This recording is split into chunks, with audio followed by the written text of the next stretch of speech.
Donald Trump کی انتظامیہ نے نیو یارک، کنیٹیکٹ اور ورمانٹ اسٹیٹس ریاستوں کے خلاف جو ہے ایک مقدمہ دائر کیا. اس سے پہلے بھی کچھ مقدمے دائر کیے گئے تھے، اور اس کا لب لباب یہ ہے کہ ایڈمنسٹریشن یہ کہہ رہی ہے، جو فیڈرل ایڈمنسٹریشن ہے، ڈونلڈ ٹرمپ کی ایڈمنسٹریشن ہے، وہ یہ کہہ رہی ہے کہ یہاں پہ جو اسٹوڈنٹ موجود ہیں اور جن کے پاس امیگریشن ڈاکومنٹس نہیں ہیں، ان کو رعایتی فیس نہیں ملنی چاہیے. اور وہ یہ کہہ رہے ہیں کہ کیونکہ اگر انہیں رعایتی فیس دی جاتی ہے تو اس سے مراد یہ ہے کہ یہاں کے رہنے والے جو لوگ ہیں، جو سٹیزن ہیں، بائی برتھ ہیں یا نیچرلائزیشن کے ذریعے سے سٹیزن بنے ہیں، ان کے حقوق پہ جو ہے وہ ڈاکہ پڑ جاتا ہے، اس وجہ سے کہ ان لوگوں کو آپ رعایتی فیس جو ہے وہ نہیں دے رہے کیونکہ وہ آؤٹ آف اسٹیٹ ہے. اور یہاں پہ جو لوگ موجود ہیں اور جن کے پاس کوئی بھی ڈاکومنٹ نہیں ہے، آپ ان کو رعایتی فیس دینے کی کوشش کریں. تو جس طریقے سے یہ آرگومنٹ جو ہے وہ ہمارے سامنے آیا ہے، اس آرگومنٹ کا سر اور پیر نظر نہیں آتا. اصل میں ایشو جو ہے وہ یہ ہے کہ جو بچے یہاں پہ اپنی ہائی اسکول کی ایجوکیشن، لیٹ سے نیو یارک کی مثال لے لیتے ہیں کہ نیو یارک میں جو ہے اگر کوئی بچہ یہاں پہ اپنے ہائی اسکول کی ایجوکیشن کمپلیٹ کر رہا ہے اور اس نے جو ہائی اسکول کی ایجوکیشن یہاں پہ لی ہے، کم از کم 2 سال وہ اسکول میں رہا ہے، اور اس کے بعد پھر گریجویشن کے بعد جو ہے 5 سال کے اندر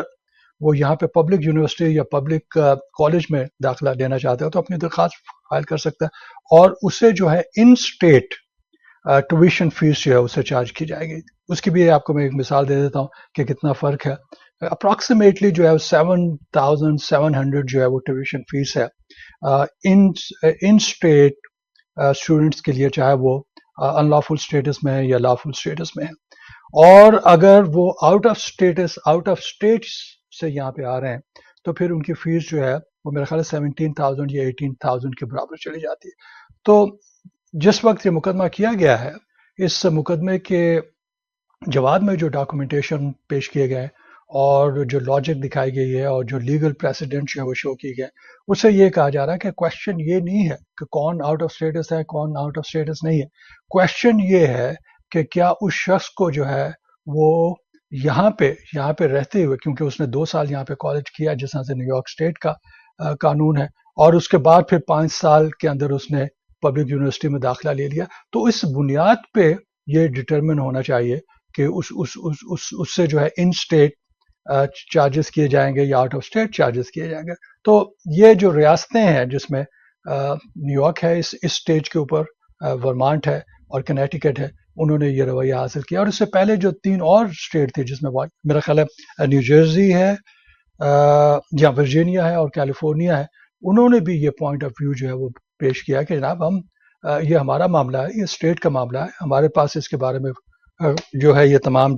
اختیارات ہونے چاہیے، اور یہ اختیارات جو ہے وہ فیڈرل گورنمنٹ کے پاس نہیں ہونا چاہیے کیونکہ فیڈرل گورنمنٹ کا اس سے کوئی تعلق نہیں ہے. تو یہ جو آؤٹ آف اسٹیٹ اور ان اسٹیٹ کا تعلق ہے، اسی لیے یہ اسٹیٹ یہ کہہ رہی ہے کہ اس میں یہ نہیں دیکھنا چاہیے کہ کس کے پاس ڈاکومنٹیشن ہے یا نہیں ہے. اس کے علاوہ یہ جو 3 اسٹیٹ میں نے آپ کو بتایا ہے کہ کیلیفورنیا، نیو جرسی اور ورجینیا، ان کے خلاف بھی، اسٹیٹس کے خلاف، ریاستوں کے خلاف جو ہے ٹرمپ ایڈمنسٹریشن نے مقدمہ بازی کی. اور اس سے پہلے جو 17 اور اسٹیٹس ہیں کہ جہاں پہ بھی یہ بحث و مباحثہ چل رہا ہے، جس میں کچھ اسٹیٹس جو ہیں وہ حق میں ہیں، کچھ جو ہے اس کے اگینسٹ جا رہی ہے. لیکن اس اسٹیج کے اوپر ابھی تک جو ہے وہ لا یہی ہے، جس طرح سے میں نے آپ کو نیو یارک کے بارے میں بتایا، اسی طرح سے ورمانٹ اور کنیٹیکٹ نے بھی یہی رویہ اختیار کیا ہے. اب آپ کو معلوم ہے جیسا کہ آپ جانتے ہیں کہ امریکہ میں، کیونکہ بہت سے لوگ جو اسی تناظر میں یہ سوال بھی پوچھتے ہیں کہ جناب یہاں پہ جو پرائمری ایجوکیشن ہے، کیا اس ایجوکیشن حاصل کرنے کے لیے اگر کوئی شخص باہر سے آتا ہے اور یہاں پہ وزٹر ویزے کے طور پہ وزٹر ویزا لے کے آیا اور یہاں پہ وہ بچے اس کے اسکول جانا چاہتے ہیں، تو کیا اس سے اسٹوڈنٹ ویزا لینے کی ضرورت ہے یا نہیں ہے؟ تو دیکھیے، جہاں تک پبلک اسکولس کا تعلق ہے تو وہاں پہ کوئی شخص جو ہے وہ ڈاکومنٹڈ ہے یا ڈاکومنٹڈ نہیں ہے، لافل اسٹیٹس میں ہے یا ان لافل اسٹیٹس میں ہے، اس کے بچے جو ہے پرائمری ایجوکیشن اور سیکنڈری ایجوکیشن یہاں پہ حاصل کر سکتے ہیں. اس سے مراد یہ کہ کنڈر گارڈن سے لے کے آخر ہائی اسکول گریجویشن تک 12 ایئرس کا جو ٹائم ہے، اس 12 ایئرس اور کنڈر گارڈن کا جو ٹائم ہے، اس کو ملا کے جو ہے یہاں پہ ان کے پاس فری ایجوکیشن ہوتی ہے. جو نامنل اخراجات اپنی موجود ہیں، لیکن ٹیویشن فیس جو ہے ان سے چارج نہیں کی جاتی. لیکن ایک انتہائی امپورٹنٹ پوائنٹ ذہن میں رکھیے جو لوگ جو ہے جس کو سمجھ نہیں پاتے، اور وہ یہ ہے کہ اگر کوئی شخص جو ہے یہاں پہ وزٹر ویزے پہ آیا اور وزٹر ویزے پہ آنے کے بعد اس کے پاس کوئی اس قسم کا اختیار نہیں ہے کہ وہ اپنے بچوں کو یہاں پہ اسکول میں ڈال سکے، کیونکہ اس سے مراد یہ ہوتا ہے کہ وہ یہاں پہ پرماننٹ ریزیڈنسی کا، تو اس کی وائلیشن ہے اس وزٹر ویزے کی جس وزٹر ویزے پہ وہ یہاں پہ آیا ہے. کئی لوگ جو ہے اس کو نہیں سمجھتے اور یہ سمجھتے ہیں کہ جناب کیونکہ یہاں پہ ہر کوئی شخص جو ہے وہ پرائمری ایجوکیشن چاہے وہ ان لافل ہے یا لافل ہے وہ اس کے بچے یہاں پہ جا سکتے ہیں. تو یہ 100% جو جس طرح سے پیش کیا جاتا ہے یہ درست نہیں ہے. اور اس میں ایک سپریم کورٹ کا فیصلہ آ چکا ہے پلائر ورسز ڈو. میں زیادہ اس فیصلے میں نہیں جانا چاہوں گا کیونکہ بہت سے لیگل باتیں اس میں سامنے آ رہی ہیں. لیکن اگر آپ ان سٹیٹس کے اندر ہے کہ جہاں پہ ان سٹیٹ چارجز جو ہے آپ سے ریسیو کیے جا رہے ہیں تو یقیناً آپ ایجوکیشن کے لیے وہاں پہ جا سکتے ہیں. اور بہت سی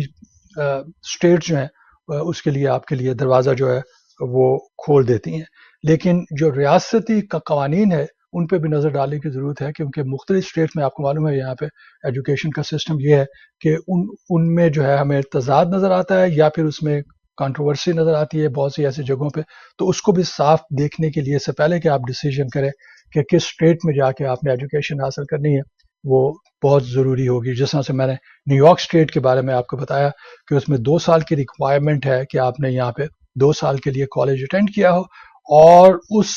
کالج اٹینڈ کرنے کے بعد جب آپ نے گریجویشن